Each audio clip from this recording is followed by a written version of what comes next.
I'm not coming on the air at 11 o'clock on a Friday night to explain why a post from the President of the United States is racist. I'm not going to belittle you by explaining why it's wrong to depict black people as apes. Okay, none of us are stupid. I certainly am not. But the intelligence of the American people, well, that was tested today. Why?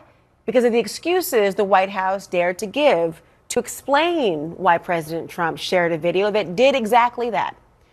Former President Barack Obama and First Lady Michelle Obama dehumanized into the most stereotypical racist trope you could probably think of. You know, I'm not even going to show it to you because I'm not your conduit of bigotry.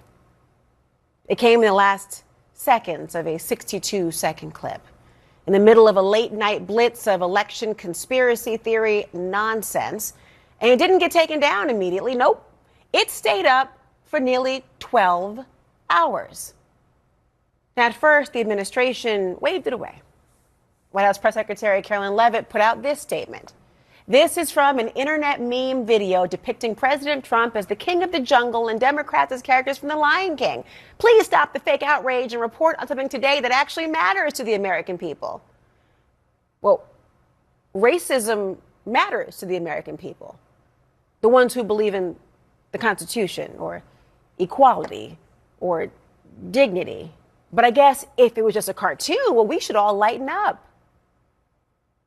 But then, around noon, the video was taken down. And the new explanation?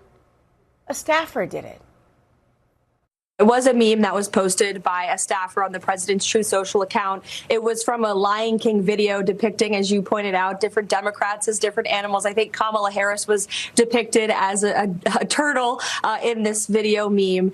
The president did take it down. He spoke with lawmakers today out of respect for them, including Senator Tim Scott. The post was removed.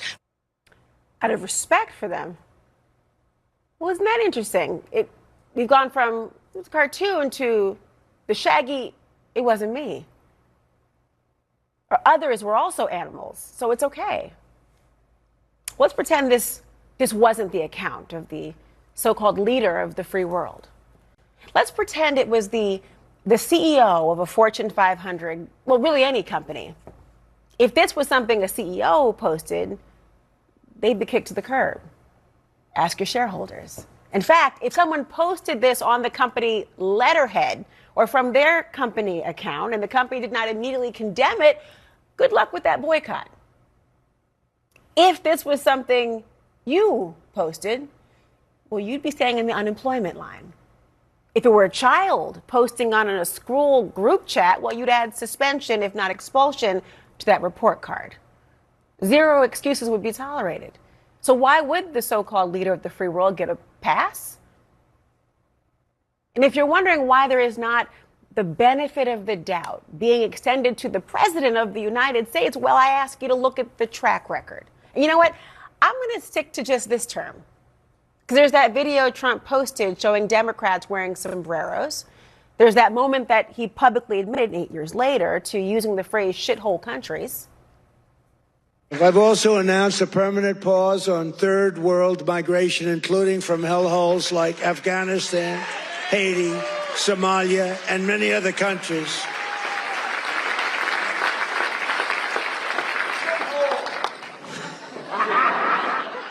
I didn't say shithole, you did.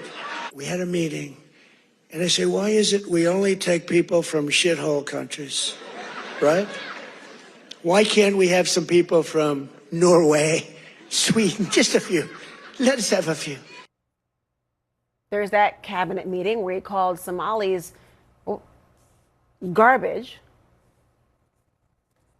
I don't want them in our country. Their country's no good for a reason.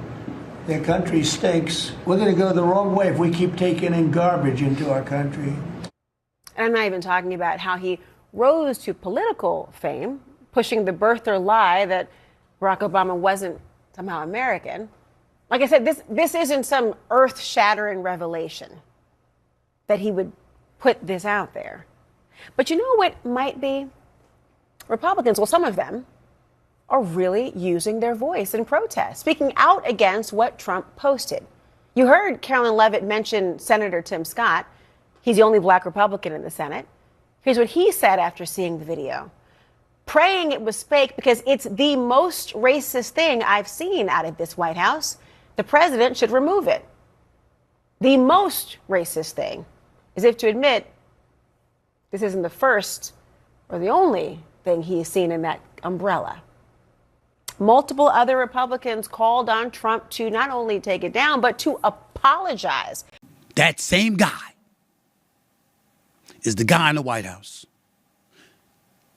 using his administration to tell you he had nothing to do with a post that has his fingerprints and his smell and his stench written all over it. I should just be one of millions of voices that's speaking against this kind of nonsense. Even if it is some White House staffer who made a mistake, which I don't believe it was him. I don't believe that for 1 second. But if it was, what's their name? Are they still working for you? Did you suspend them? Did you fire them? Or are you using taxpayer dollars to say, way to go, do it again? I love it.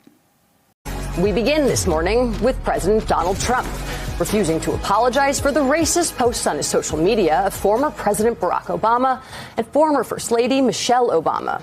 Last night on Air Force One, he said it wasn't his fault. Mr. President, a number of Republicans are calling on you to apologize for that post. Is that something you're going to do? No, I didn't make a mistake. I mean, I look at a lot of thousands of things,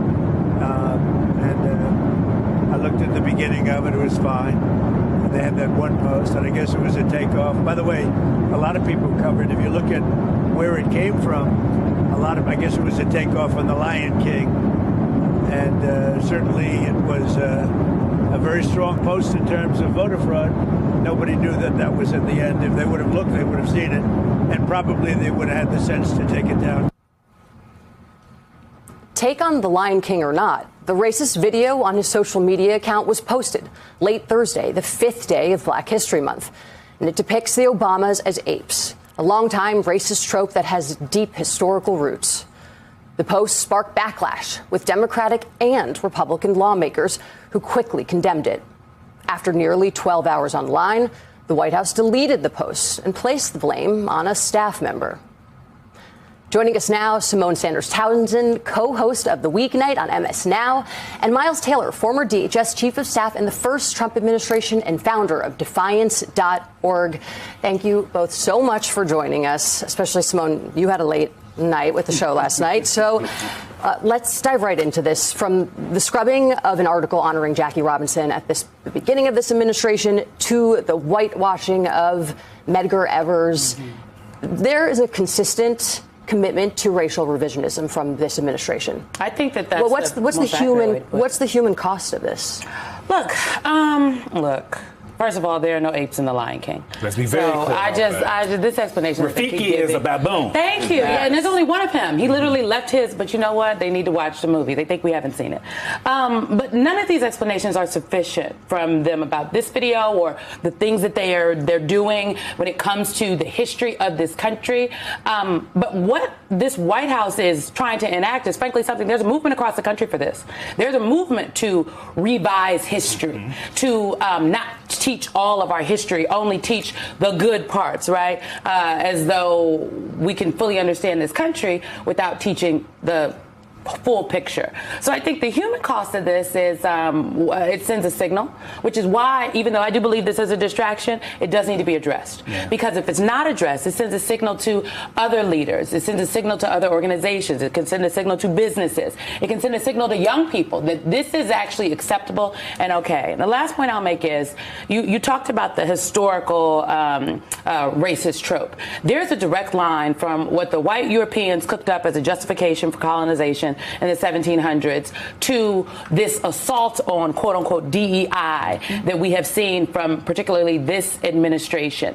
These are two sides of the exact same coin. But if you don't understand your history, right, which is why we have to know all of it, then you might struggle to understand. You might struggle to grasp that. I think the thing that's really... Once again, the unexpected problem for Trump is the unusually bipartisan reaction against him. Yes, the most extreme segment of the MAGA base supports it, but that group represents only a small slice of the country, not even close to 10%. In fact, much of his broader movement is opposed to this. Even individuals who often fall in the middle and have a history of defending Donald Trump, backing some of his actions and his law and order messaging, have pushed back. Figures like Stephen A. Smith, who is known for being inconsistent in his criticism of Trump, fall into this category. While not a supporter, Smith has frequently given Trump more benefit of the doubt than many believe is warranted, yet even he responded by saying, first, it needs to be clear that he does not believe Trump's explanation. According to Smith, no one accepts the claim that this was accidental, that Trump did not really watch it, failed to grasp the context, and then chose not to apologize, only to delete the post afterward. Trump rarely deletes posts, so the fact that it happened suggests how serious the situation is, given that he usually doubles or even triples down. An attempt was then made to place the blame on a staffer, but that explanation raises questions. If a staffer was responsible, Trump would need to identify that person or take some visible action, such as a firing, because accountability would matter in that case. However, it appears unlikely that the public will ultimately learn that a staffer acted independently. The more plausible explanation is that Trump himself posted it or directed someone to do so. While it may be true that another person physically clicked the button, the decision would still have come from Trump, with staff simply carrying out his instructions. What this episode has done is awaken many people. The reason is that it involves an attack on a widely respected former president. Barack Obama's approval ratings have increased since leaving office. Once again, one of the biggest influences on Obama's legacy has been Donald Trump. Obama exited the presidency somewhat popular, with his approval trending upward, though he had also disappointed and divided segments of the public during his 8 years. Since Trump returned to the White House for a second term, Obama's legacy has continued to improve, largely because Trump serves as a reminder to many Americans of what a non-sociopathic president looks and sounds like.